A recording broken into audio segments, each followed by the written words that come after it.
I think the biggest shift is just coming our approach. We're kind of just taking one day at a time right now. We're really focused on what's right in front of us at every time.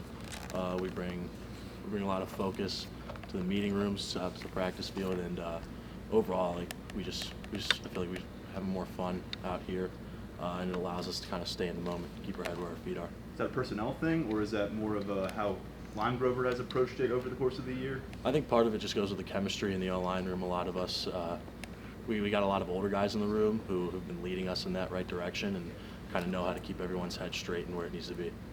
How do you think you guys have done maybe communicating on the road where it's loud, and how hard is that? It's definitely pretty difficult, but a lot of those issues get solved during the week. That's something we work on really hard whenever we go on the road. We play loud music out here to work on that communication, getting things where they need to be before the snap. And if, I don't know, someone makes a mistake, there's a sack, what goes into kind of picking up whether it was you or the rest of the linemen and kind of moving on? Just focusing on the next play, knowing that it's behind us, we can't do anything about it, but focusing on executing and winning that next play. The last two meetings against Michigan State have come down to the wire, and they both, haven't gone Penn State's way. What do you guys learn from past matchups like that, and why do you think maybe this matchup, might go a little bit differently? I think the biggest thing that we've learned is just preparation throughout the week. Once again, we do 2-minute drills on Monday, and that's one of the things that we always do every single week to be prepared for those kind of situations, and we just need to make sure that we're doing what we can during the week, so when we get in those situations in the game, they're not as challenging for us. What have you seen from Michigan State's defensive line, on film this week? We know that they're really physical. They pride themselves in playing with good technique, being physical, trying to bully you. For us, it's all about just all of us doing our job, communicating well, playing as a group, and just executing better. That's all it's going to come down to.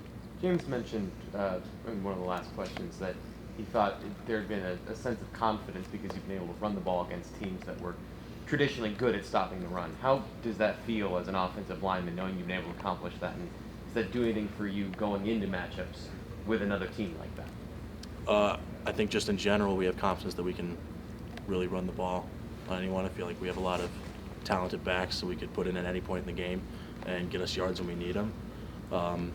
And then a lot of it is just us, like I've said, just executing and doing our job. Besides points, is there a stat that the offensive line takes a lot of pride in? Definitely rushing yards. When we pile on rushing yards on team, it's definitely a good feeling going back in the locker room that night. James was talking a few weeks ago about some of the different schemes that they've put in, like last offseason, because they thought they needed to be a little bit more like multi-dimensional in the run game. How have those different looks maybe helped you help the offensive line, like keep defenses off guard, anything like that? For us, it's just been consistency in how we're learning and how we're preparing and how we're kind of learning those plays. So it's just been the consistency of work for us since the beginning of the season, learning those kind of schemes that we're putting in. Do you feel like you could maybe keep a defense more off balance with those different looks, or no? I mean, that's the point. We've consistently seen 7 offensive linemen come in and be involved game in, game out. I mean, have you been just incredibly pleased with how that rotation has kind of worked out, and has everybody, bought into it from day one? At this point in the season, it's kind of working like clockwork for us. It's something we've really gotten used to, and I feel like it works well for all of us, because if I'm ever struggling, I know CJ can come in and back me up, and CJ is always going to have my back in there. And same thing at tackle. If any of them are struggling, they know that they have someone that can go in and have their back at all times. So it's been a nice thing for us to have. It's also been a good thing for our chemistry at this point in the season with how long we've been doing it. I feel like we've built chemistry with 7 guys in the offensive line rather than just 5. How serious of a group are you guys? Because I know CJ likes to have fun, but it seems like overall you seem very business-like. I know Steven Gonzalez talked in the offseason how serious it was for him to come back and prove to NFL scouts this year. Am I reading that wrong? Is that the personality of the group? When it's time to be serious, we do a good job of being serious when we need to. But we're definitely still a group that likes to have fun. You may not see it on camera, like some of the other groups, I guess. But yeah, we're still a group that definitely goofs around a lot. But when we know we have to be serious and we know we have to lock in, we can do that pretty well. In the past, Coach Franklin has said that the Land Grant Trophy is the most beautiful trophy in college football. What's the attitude in the locker room towards that large hunk of wood? I don't even know what that is, to be Oh, you don't know what the Land Grant honest. Trophy is? It's like the I'm drawing a Michigan- blank at least. The like Michigan the- State versus Penn State Yeah, the trophy. rivalry trophy. I mean, we want to win the game. That's about it.